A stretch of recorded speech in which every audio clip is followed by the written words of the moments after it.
Good morning, good afternoon, good evening. This is Alan Burgos from the hashtag Walk with Lan channel.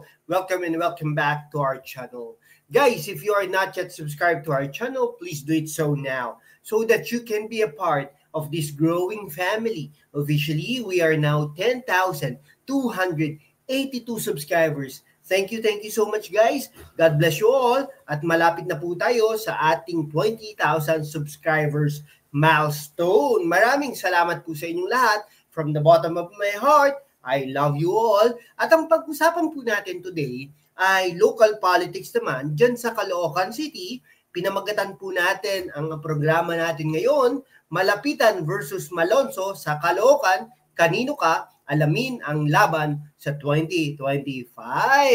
Alam niyo po, ito si Ray Malonzo ay naging 3 terms na mayor ng Caloocan City, dyan siyempre sa Caloocan. Kung matatandaan ko, ito ay sa panahon ni Pangulong Ramos.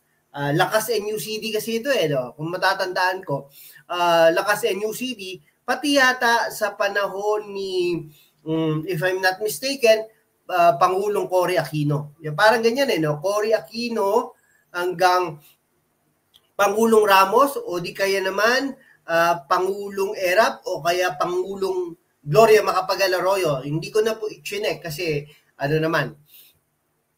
Pero naging mayor po yan. Naging 3 termino na mayor. Pero pagkatapos po nun, lagi na po siyang talo. No? Natalo na po yan bilang congressman, bilang mayor ulit, bilang vice mayor. Ibig sabihin po nun, after nun, lagi po siyang talunan. Ganyan naman po sa Caloocan no? Except for Malapitan. Si Echeverry din, ganyan din, di ba? Laging talunan na after. So, sino pa ba?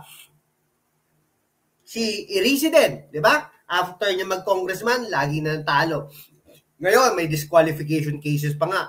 Ibig sabihin, siguro ito lang, pagkatapos kumawala ng Caloocan, pag wala kang ginawa, ay tapos ka na rin. Something like that, no?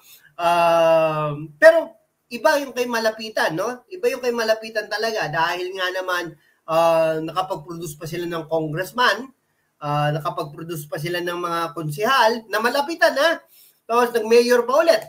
Nag-mayor pa yung anak, something like that. Nagpalit sila. So, tingin natin, tuloy-tuloy na naman ang Malapitan dito, no? So, ibig sabihin, kung etong matandang Malapitan, si Oka Malapitan at saka si Ray Malonzo, okay, dalawang dating mayor ay tatakbo bilang magkalaban bilang congressman sa 1st District. Okay? Ngayon, ating suriin, no, yung leadership nila, no? Talagang magkaibang leadership Ito si Malonzo, after niyang maging mayor, tumakbo, talo. Ito si Oka Malapitan, after niyang naging mayor, imbis na kumawala ang Caloocan, hindi inakapan ng tuluyan ang Oka Malapitan na naging congressman, naging district representative dyan sa 1st District. Di ba? Yun po pagkakaiba. Ngayong midterm election, talaga, itong 2 political figures ng Caloocan, Ray Malonzo na dating naging mayor, Oka Malapitan na dating naging mayor din, ay talagang maghaharap at magsusuntukan ulit.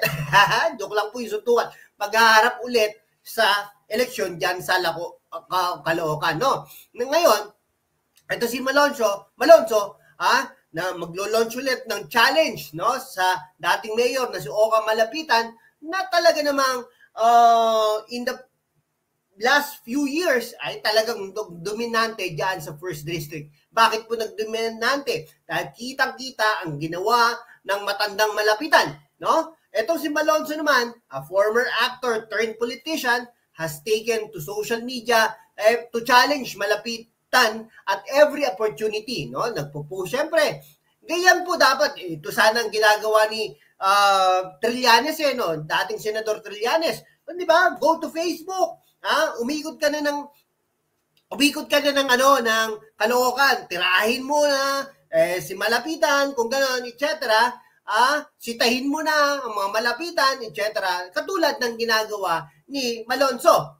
Pero hindi po ginagawa ito ni dating Senador Trillanes, tilabagang walang interesado talaga dyan sa Caloocan. Kaya Caloocan, mag-decide kayo, no? Ito, sama-sama nyong bitawan at huwag suportahan si dating Senador Antonio Trillanes. Ngayon, yung mga post ni dating mayor, no, Ray Malonzo, ay talagang pinupost niya with criticisms, no, talagang pinipinta niya sa utak ng mga taga-Caloocan na walang ginagawa ang congressman nila, no? Pero syempre, mahirap po talagang i-reconcile kung nakikita mo na yung mga transformative changes na talagang ang Caloocan ay kung ano ginawa ng mga ng malapitan sa Caloocan mula nung naging mayor siya noong 2013 hanggang 2022, congressman mula 2022 hanggang 2025, ganun po yung ginawa ng malapitan, di ba?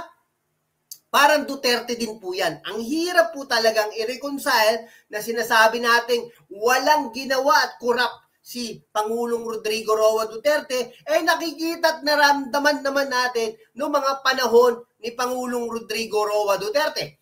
Di ba? Ito pa, isa pa. Sinasabi nila na wala daw ginawa sa MRT at LRT. Naku po, sumasakay ba itong taong na nagsabi niyan sa X, sa Twitter? Hindi po siguro. Dahil ako po, naramdaman ko po yan. No? Ako ay mananakay ng MRT, LRT. No? Nung panahon ni Pangulong Noynoy Aquino, nakita ko ang siksikan, ang init, ang bagal ng MRT, LRT. No? Pero noong mga panahon ni Pangulong Rodrigo Roa Duterte, no, after few months or after a year yata yun, putik na yan, lumamig, naiayos, bumilis, talagang smooth na smooth ang ride. After nun, ano pang ginawa? May mga libreng sakay pala. May mga libreng sakay. Pero pwede pala yun sa gobyerno, di ba? Under Matlapitan's leadership, the city shed its reputation as a struggling urban area and emerged as a modernized hub of infrastructure and innovation. Di po ba? Makikita mo yan. Nagkaroon ng Starbucks.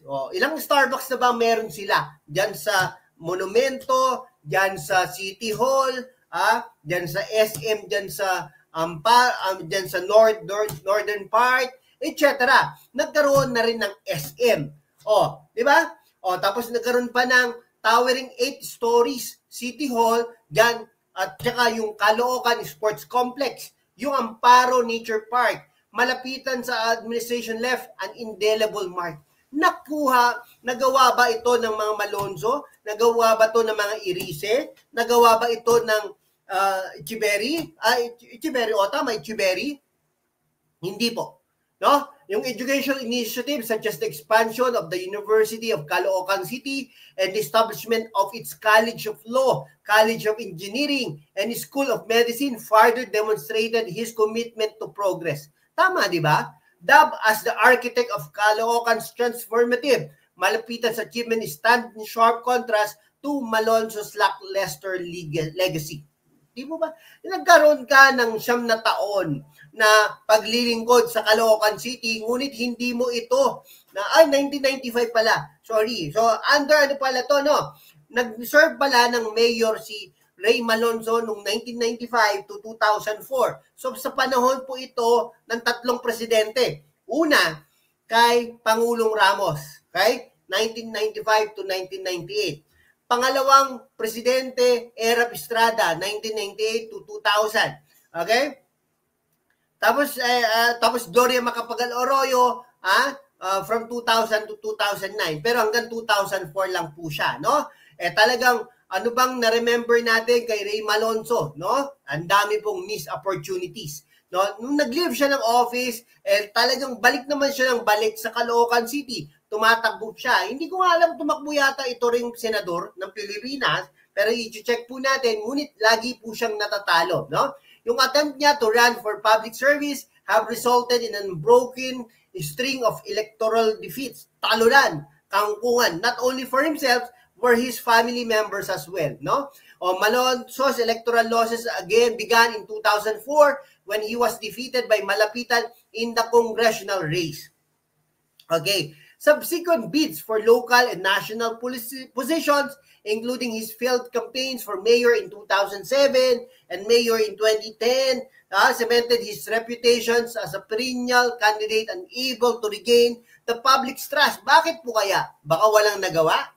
Despite this history, Malonzo is once again seeking to challenge malapitan in the upcoming elections. Pero siyempre, hindi po naman natin alam. Baka biglang talunin niya kumbaga si Congressman Malapitan. Hindi po natin alam. Pero ang sigurado ko po dyan, compared sa dalawa, mas higit ang Malapitan.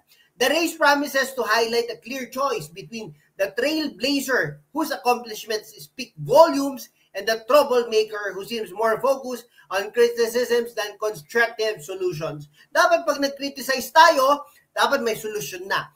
As voters prepare to head to the polls, perhaps it is also time for a broader discussion on election reforms. No? Siguro, the COMELEC under the leadership of Chairman George Erwin Garcia could consider measures to address the phenomenon of repeat candidates who fail to deliver meaningful contribution to governance. No? Pero siyempre, hindi po ito mangyayari. Such reforms might ensure a more dynamic and competitive political landscape, allowing genuine leaders to emerge for the benefit of the people of Caloocan.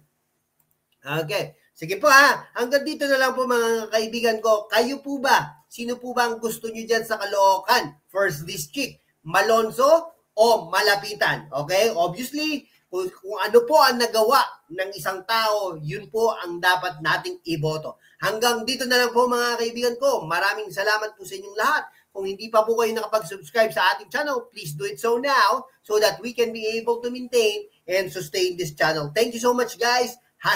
#WalkWithLan.